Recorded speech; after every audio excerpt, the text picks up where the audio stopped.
কর্তৃক আয়োজিত বৈষম্য বিরোধী আন্দোলনের শহীদ পরিবারের সাথে মত বিনিময় সভা এবং আর্থিক অনুদান প্রদান প্রোগ্রামে উপস্থিত বাংলাদেশ জামাত ইসলামী ঢাকা মহানগরী দক্ষিণের সংগ্রামী নায়েব আমির যাত্রাবাড়ি অঞ্চলের গণমানুষের নেতা আজকের অনুষ্ঠানের সম্মানিত বিশেষ অতিথি জননেতা আব্দুল সবুর ফকির, আজকের সমাবেশে উপস্থিত যাদের জন্য আজকের আয়োজন, সম্মানিত শহীদ পরিবারের সদস্যবৃন্দ, সম্মানিত সুধী ভাইরা, আসসালামু আলাইকুম।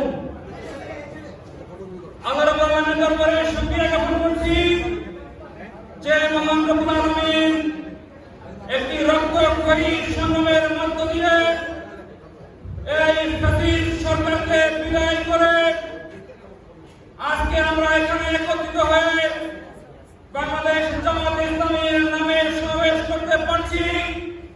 সেই জন্য মহান রব্বুল আলামিনের দরবারে শুকরিয়া জ্ঞাপন করছি, আলহামদুলিল্লাহ।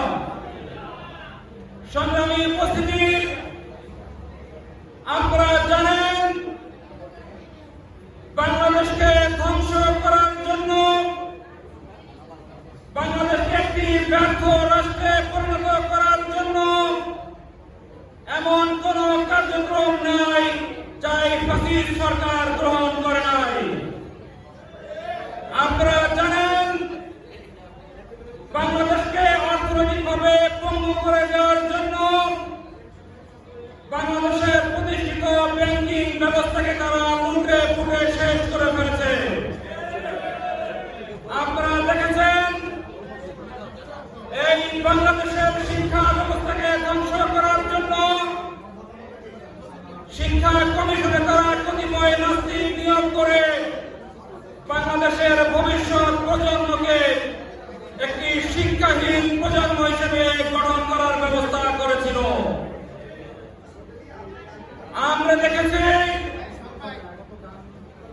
সাধারণ ছাত্রদের একটি সাধারণ আন্দোলন, কোটা বিরোধী যে আন্দোলন ছিল, সেই আন্দোলনকে নস্যাৎ করার জন্য, সেই আন্দোলনকে ধ্বংস করার জন্য এই সাধারণ ছাত্রদের উপরে তাদের পেটুয়া বাহিনীকে লেলিয়ে দিয়েছিল।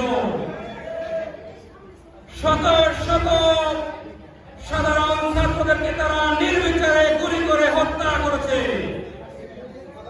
এই যাত্রাবাড়িতে আমরা সাক্ষী, নিরস্ত্র সাধারণ ছাত্রদের উপরে এই আওয়ামী পেটুয়া বাহিনী নির্বিচারে গুলি চালিয়ে শত শত মায়ের বুককে তারা খালি করেছে।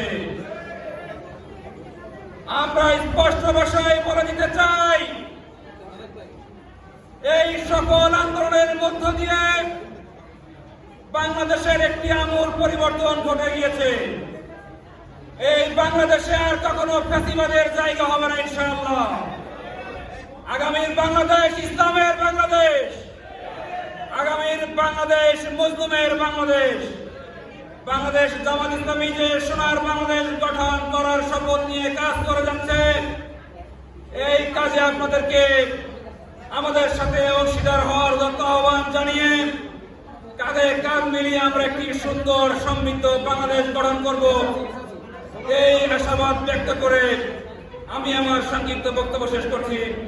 বাংলাদেশ জিন্দাবাদ, বাংলাদেশ জামাত ইসলামী জিন্দাবাদ।